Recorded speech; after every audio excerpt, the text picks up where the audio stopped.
Welcome my YouTube channel व्यास नारायण मिश्र। आज हमारा MP GK का न्यू वीडियो है जो कि काफ़ी इम्पोर्टेंट है। फर्स्ट क्वेश्चन है, इंडियन रॉबिन हुड के नाम से किसे जाना जाता है? तो इंडियन रॉबिन हुड के नाम से टंट्या मामा को जाना जाता है। टंट्या मामा को आदिवासियों का मसीहा भी कहते हैं। और टंट्या मामा को निमाड़ का गौरव भी कहते हैं। पर ध्यान रखना, निमाड़ का रॉबिन हुड नहीं कहते हैं। टंट्या मामा को इंडियन रॉबिन हुड कहते हैं और आदिवासियों का मसीहा कहा जाता है टंट्या मामा को। टंट्या मामा को आदिवासियों का क्रांतिकारी मसीहा कहा जाता है।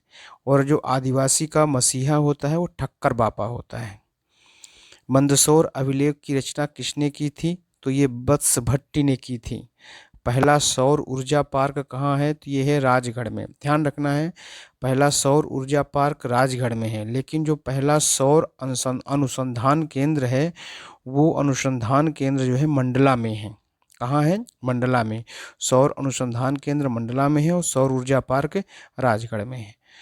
फिर है, सेधवा का किला कहाँ पर है? तो ये बड़वानी में है, सेधवा का किला। आधे गांव का किला कहाँ है? तो ये सिवनी में है। गढ़ा कोटा का किला कहाँ है? तो सागर में है। और अजयगढ़ रियासत के संस्थापक कौन है? तो ये है गुमान सिंह। अजयगढ़ रियासत, ये अजयगढ़ रियासत जो है पन्ना जिले में है। पन्ना जिले में था अजयगढ़ रियासत। तो अजय इसके संस्थापक कौन है? गुमान सिंह। फिर नेक्स्ट क्वेश्चन है, जहांगीर महल का निर्माण किसने कराया? ये वीर सिंह बुंदेला ने कराया। ये ओरछा में है। ओरछा जो है वर्तमान में निवाड़ी जिले में है। पहले टीकमगढ़ जिले में था, लेकिन अब ये ओरछा निवाड़ी में है। ओरछा जो है बेतवा नदी के किनारे बसा हुआ है। ओरछा में राम को राजा के रूप में और भगवान के रूप में, दोनों के रूप में पूजा जाता है। ओरछा को ही मध्य प्रदेश की अयोध्या कहते हैं। ओरछा को, यहाँ राजा राम के मंदिर हैं। तो जहांगीर महल का निर्माण वीर सिंह बुंदेला ने कराया था। फिर है, करेरा किला का निर्माण किसने कराया? तो करेरा किला जो है इस शिवपुरी में है और इसका निर्माण भी वीर सिंह बुंदेला ने कराया था। वीर सिंह बुंदेला शिवपुरी में करेरा किला का निर्माण कराया और ओरछा मतलब निवाड़ी में जहांगीर महल का निर्माण कराया था। पारसी खेल क्लब की स्थापना कब हुई? तो ये पारसी खेल क्लब की स्थापना 1890 में हुई और ये पारसी खेल क्लब जो है इंदौर में है। ये पारसी खेल क्लब में क्रिकेट के लिए क्रिकेट के खेल के लिए स्थापना की गई थी। पारसी खेल क्लब 1890 में। एमपी का जो खेल प्राधिकरण है वो कब बना? तो एमपी का खेल प्राधिकरण जो है 2011 में बना। और भारत का जो खेल प्राधिकरण है वो कब बना? तो भारत का खेल प्राधिकरण 1984 में बना। मतलब भारतीय खेल प्राधिकरण 1984 में और मध्य प्रदेश का खेल प्राधिकरण 2011 में। इसको ध्यान रखना है।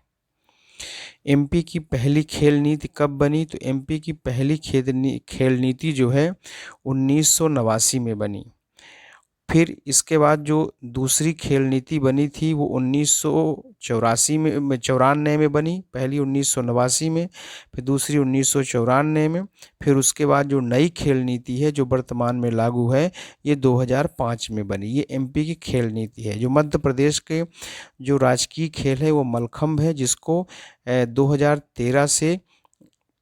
2013 में मलखम्ब को राजकीय खेल बनाया गया। ये मलखम्ब जो है उज्जैन मतलब मालवा क्षेत्र का, उज्जैन जिला का ये एक खेल है। ठीक है, इसके लिए मलखम्ब के लिए जो है तो प्रभाष जोशी पुरस्कार की भी शुरुआत की गई थी 2013 से। प्रभाष जोशी पुरस्कार 2020 में ये राष्ट्रीय लेवल का खेल पुरस्कार बन चुका है। सुभाष चंद्र बोस स्टेडियम कहाँ है? तो सुभाष चंद्र बोस स्टेडियम ग्वालियर में है। फिर है, छिंदवाड़ा किस नदी के किनारे स्थित है? तो छिंदवाड़ा कुलबहरा नदी के किनारे स्थित है। छिंदवाड़ा से ही पेंच नदी निकलती है। छिंदवाड़ा के पातालकोट में भारिया जनजाति पाई जाती है। ठीक है, भारिया जनजाति जो है ये पिछड़ी जनजातियों में इसकी काउंटिंग आती है। छिंदवाड़ा पहले अक्टूबर, ये समझिए कि अक्टूबर 2023 के पहले मध्य प्रदेश का सबसे बड़ा जिला हुआ करता था, लेकिन अक्टूबर 2023 के बाद अब मध्य प्रदेश का सबसे बड़ा जिला छिंदवाड़ा नहीं रह गया है। अब सबसे बड़ा जिला हो गया है कौन सा? शिवपुरी।